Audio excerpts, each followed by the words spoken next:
principal para uma negociação eficaz é a gente se preparar bem.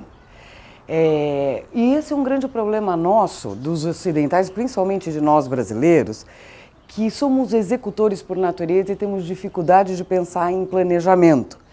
Nós saímos fazendo as coisas sem muito pensar, sem muito planejar, depois temos que voltar, não fazemos direito, e da mesma coisa nas negociações. É muito comum todos os pesquisadores nessa área dizerem que o resultado de uma negociação ele é definido, na verdade, antes de você sentar à mesa de negociação, porque justamente a qualidade da sua preparação vai definir a qualidade da sua negociação, do processo, quando você colocá-lo em prática. Outra coisa importante é que muitas vezes a gente negocia sem técnica, sem método, sem pensar nos recursos que hoje a gente tem para conseguir fazer este processo melhor.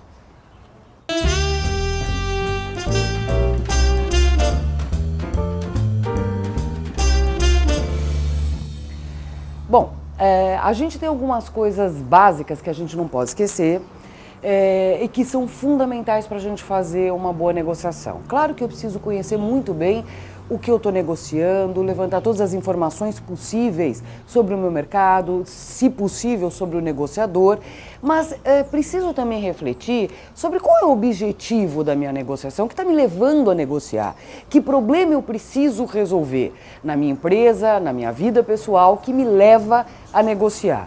Preciso também mensurar o impacto desse problema resolvido ou da não resolução desse problema, porque aí eu consigo definir o que é valor para mim, o que eu posso abrir mão e o que eu não posso abrir mão no processo de negociação.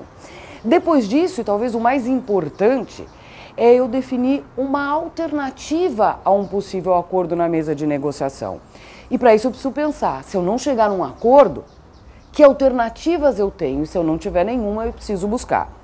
Depois preciso definir os valores envolvidos na negociação, meu valor alvo é aquilo que eu quero, o meu valor reserva é a partir do qual eu saio da mesa de negociação porque a minha alternativa ficou mais atraente, e o meu valor âncora, qual vai ser o primeiro valor que eu vou colocar na mesa de negociação. Obviamente, a partir daí, saem também as concessões que precisam ser pensadas e planejadas, como eu vou oferecer, eventualmente, concessões se preciso for.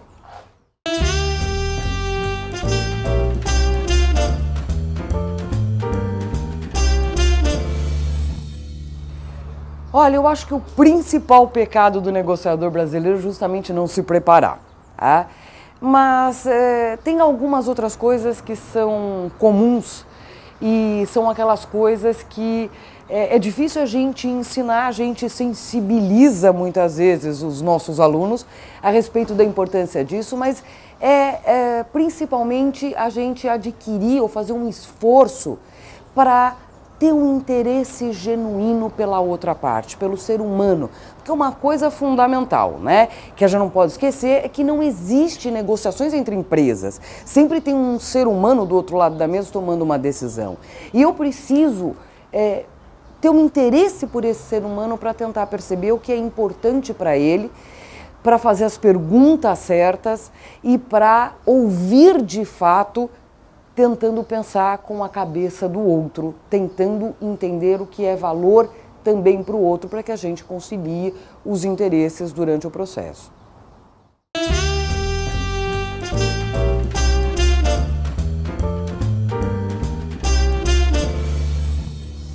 É claro que cada ser humano tem as suas peculiaridades e a gente não pode ser definido por uma única teoria, mas a gente pode tentar, para facilitar o processo, classificar os negociadores em alguns tipos, sim, desde que a gente não pense nisso como um rótulo e etiquete uma pessoa.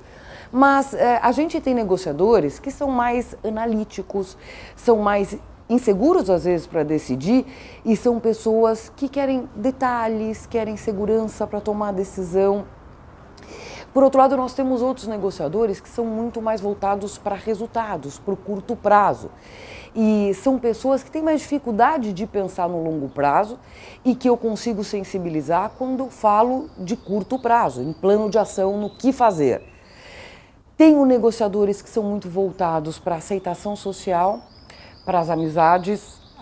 São pessoas que gostam muito da aprovação dos outros, então é importante para eles sentir que estão fazendo a coisa certa, que vão ser aceitos pelo grupo. E temos negociadores que são muito, ao contrário do segundo que a gente falou, são muito voltados para o futuro. Eles gostam de pensar em planos, de ter uma visão de longo prazo, e são pessoas que muitas vezes não se atêm ao curto prazo. Então são pessoas que vão entender melhor quando eu usar metáforas de futuro, quando eu pensar num impacto de longo prazo de uma eventual proposta minha.